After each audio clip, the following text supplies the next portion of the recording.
ગુજરાતના ગૃહ રાજ્યમંત્રી દ્વારા પત્રકારો માટે અપમાનજનક શબ્દો વપરાતા પત્રકાર સમાજમાં ભારે નારાજગી છવાઈ ગઈ છે।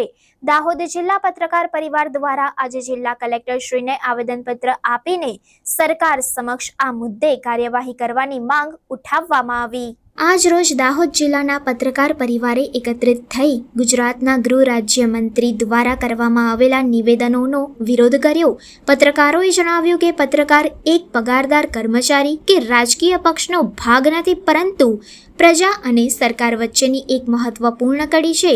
સુરતમાં ગેરકાયદેસર બાંધકામ સામે આરટીઆઈ દાખલ કરનાર પત્રકાર વિરુદ્ધ લેવાયેલી કાર્યવાહી અંગે તો પત્રકારોએ કંઈ જણાવ્યું નથી, પરંતુ વારંવાર પત્રકારો વિરુદ્ધ અપમાનજનક ટિપ્પણીઓ કરવા બદલ ગૃહ રાજ્યમંત્રી સામે આક્રોશ વ્યક્ત કર્યો છે।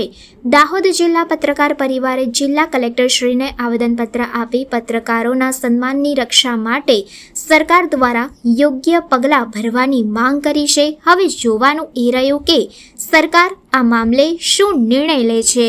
અને લોકશાહીની ચોથી જાગીર એ સક્રિય રીતે જ્યારે પ્રજા માટે, પ્રજાહિતના કાર્ય માટે ફિલ્ડમાં જતો હોય છે, ત્યારે હમણાં એવું જોવામાં આવ્યું છે કે સત્તાધારી પક્ષના નેતાઓ, વિપક્ષના નેતાઓ અથવા સમાજનો કોઈ પણ પત્રકારો ઉપર કટુરાઘાત કરે છે, પત્રકારોની ગરિમાને લાંછન પહોંચે તેવા વાક્યનો પ્રયોગ કરે છે। કદાચ કોઈ પત્રકારે વ્યક્તિગત ધોરણે કંઈ ખોટું કર્યું હોય તો એનો અમારે છાવરવા માટે સહેજ પણ ઈરાદો નથી, પરંતુ કોઈ એકના ભૂલની સજામાં સમગ્ર પત્રકાર જગતને જે રીતે ભાંડવામાં આવે છે તેને અમે સખત શબ્દોમાં વખોડી કાઢીએ છીએ અને આવા તત્વોને શોધી અને જે પત્રકાર આલમને બદનામ કરે છે તેની સામે કાર્યવાહી કરવા માટે અમારી માંગણી છે। ફરી એકવાર આવા તત્વોને અમારી એવી ચીમકી છે કે ફરી જો પત્રકાર જગત માટે આવા શબ્દો ઉચ્ચાર્યા તો પરિણામ સારા નહીં આવે।